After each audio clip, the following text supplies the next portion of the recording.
Hello, everybody. Welcome to this interview with Pathos and Logos. This is a very unique band. They are a duo, progressive metal. Am I right? I think that's safe to say, yes. Okay.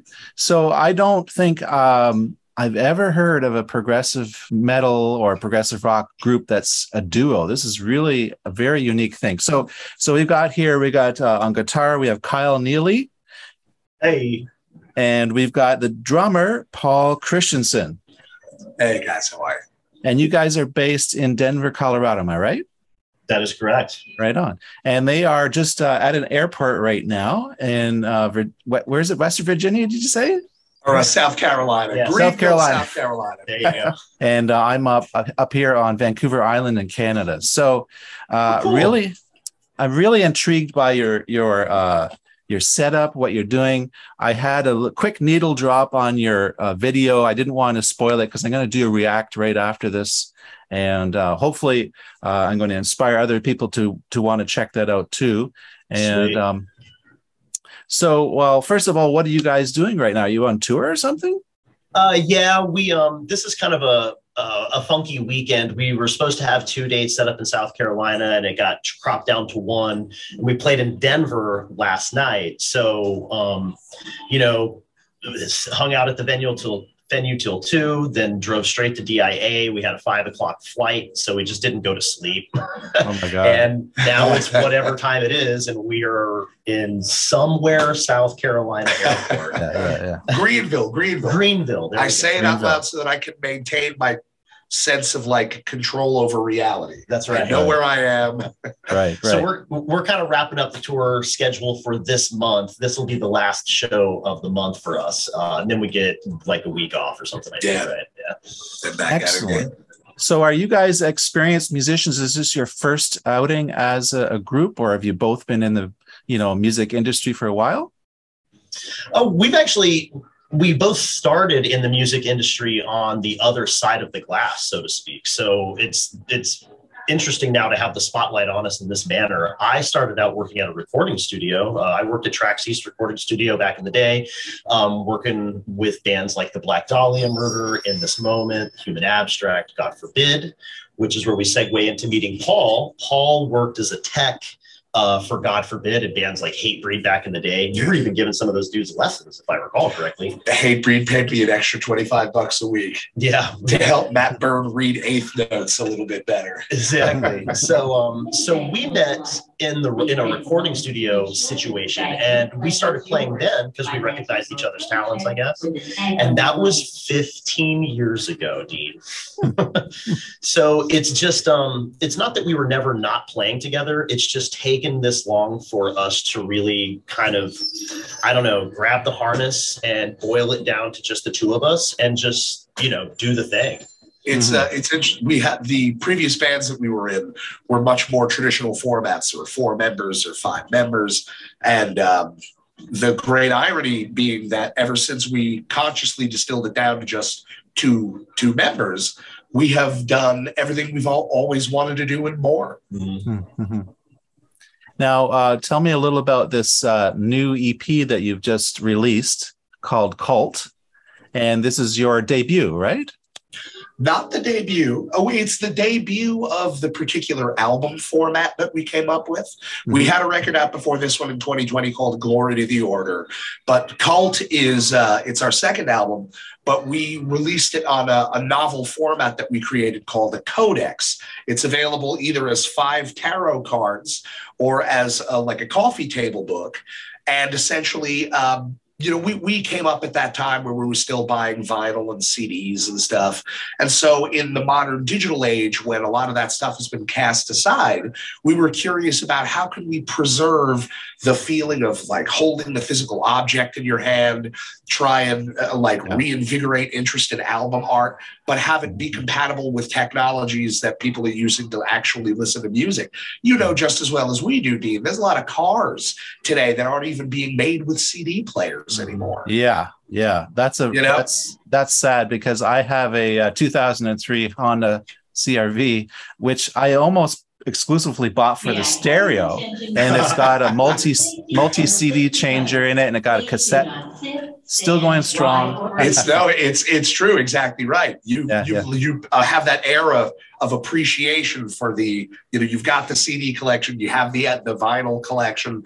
And so if people's cell phones are the new record players or the new CD players, then both on the backs of the album art in the book and on the backs of the cards themselves, there's QR codes that take you to playthrough videos of the mixed and mastered tracks, and QRs that take you to our tour dates and our merch. So the idea was to bring art on a grander scale back, like you would see with vinyl, because that's what people mostly say they like about the vinyl, right?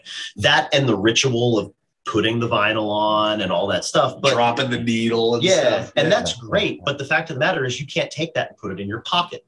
So the conundrum for us was, how do we push the envelope where you take something like vinyl or the artwork aspect of it and push it into the future to meet digital? And that's how we came up with the codecs. Mm-hmm. Now tell me a little bit as far as the musicianship. Kyle, you're the guitarist. Paul, you're the drummer. So I got that right? Sir. And tell me a little bit about how it works as a duo. How do you find it playing on stage, performing? I mean, to be honest with you, I move a lot on stage. I just move a lot as a guitar player. I just like to run around like a wild person.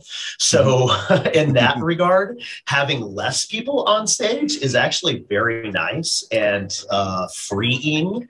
What do you think? Well, I think that it definitely, particularly for the style of music that we're playing, creates interesting considerations.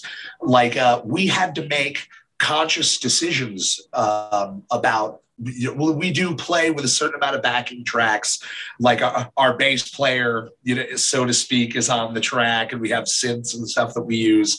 And so we had to make a decision as a band about, okay, this section has a lead part, like a tapping part. Are we going to feature that? Or this other part in the same song has a very kinetic, syncopated rhythm part on guitar. We had to kind of pick and choose, because the duties, obviously, with Kyle being the only guitar player, weren't distributed between two people. Mm-hmm. So you kind of got a moment by moment, like, we're going to do the rhythm here, we do the lead here. And having, been out on the road and played the songs a lot now, it's a couple of years now. Mm-hmm. We find that despite it being a little bit unusual, suffice it to say, nobody has ever objected and been like, but how could you be playing the rhythm part one second and the lead part the next? People just sort of mercifully for us kind of accept it on its face. Yeah. What I will say about that, Paul touched down on something real quick, is it does sort of dictate the way that I write songs, because when you go back and listen to the songs again, you'll notice that I don't start out any riffs just ripping with leads. There's generally, a 4 bars or something like that of rhythm, and then it's a loop. Then I can play leads on it or something like that, or a solo. It's not just me coming right out with the fucking solo. With the 8-finger tapping. Yeah. Right. It's not to say that doesn't happen, but it's super rare, and we have to plan that out ahead of time. Right. Now, you guys make me think of Rush, because I know how they started out in the late 60s, early 70s, and as a trio. And they found, they've commented through the years that there is more space to fill. Like Alex Lifeson was trying to fill more space, and that he kind of came up with his famous kind of ringing chords, where he's got some open chords, plus he's sort of doing a half power chord and kind of thing. And like you say, it influences your music because you want to make music that you can actually perform. Are you guys, what kind of influences do you have as far as other bands you've grown up with, or? I guess I'll start with that one. Influences for me. So I had a guitar teacher when I was younger who was murdered. And once that happened, I dug really deep into the Dimebag Darrell, guitar anthology. And I learned all of those songs. And so I'd be lying to you if I'm not going to say Pantera specifically, because I don't know that we sound anything like Pantera, but I definitely am cut of the cloth of Dimebag Darrell's playing style. And also, too, in light of your teacher, just there were certain, you know, not proprietary, but just certain stylistic things that he did that I know that you try to preserve. That's true. Paul's right. Yeah, when he passed, I never took lessons again because I didn't want to. The idea is one day, you know, you make it, you're famous and stuff like that, and you can tell people that Peter Michaels is the person who bestowed you with these, you know, powers, so to speak, and there was nobody else who could do that. So yeah, I would like to take a second, just give him a little shout out there. But, cool. Yeah, that's a good point. When you talk about your music teachers having an influence, probably beyond what you consciously realize. Because I similarly had a guitar teacher who I found him after going through 10 teachers. I went through 10 different lessons. I fired each teacher each time because they were like going out for a smoke break in the middle of my lesson and stuff. So I found the one guitar teacher, and then he moved away. He left town, and then I never had another teacher. He gave me so much to work with. How about you, Paul? What did you take drum lessons, or are you self-taught? Or no, definitely formally trained. I have a degree in music, and I definitely studied pretty intensely for a long time. So much like Kyle was describing, kind of a similar synthesis of your musical influences, which, you know, I think between the two of us, it's fairly broad. And we find that most people have a reasonably broad palette of influences, anything from Meshuggah to James Brown. You know, but yeah, my teacher is a fellow named Charlie Mills, and then another gentleman who I studied with after that, who, of course, right this second, because I haven't slept and the camera's on me, Dave Anthony. There you go. Dave Anthony. I almost didn't credit him. I was all like, wow. The guy went to the Manhattan School of Music, and I can't remember what his name was, but yes, Dave Anthony. You know, taught me everything, the reading, the rudiments, the styles and stuff. And we in Pathos and Logos definitely, for a variety of different reasons, strive to try and keep as much style blending and stylistic diversity woven into the music without compromising, you know, definitely being a band that you would categorize as metal. Yeah. So let me just qualify again, so people watching know that I haven't listened to Pathos and Logos yet. I did a little needle drop through their one of their big videos they got just released. So it sounds really, really engaging. Like, I'm really looking forward to this. So what's the future looking for, like, for Pathos and Logos? Are you ever going to actually expand and have more members, or are you happy with the duo setup? The truth of the matter is, Dean, we knew when we were starting the band out that it was going to be a greater workload for both of us individually. But now that we've kind of been through the initial crucible of having to figure out everything from, like, booking last year when we started going out on the road a whole lot. I mean, I didn't know anything about booking, and yet there had been so many other failed attempts that I found that reaching out and sending the booking emails and stuff like that, rather than feeling like an encumbrance, felt like a relief, because, oh, well, it's getting done. So the learning curve was very steep, but now that we've kind of groomed ourselves to it, you might say, it's very difficult for us to envision including any other members, man. Yeah.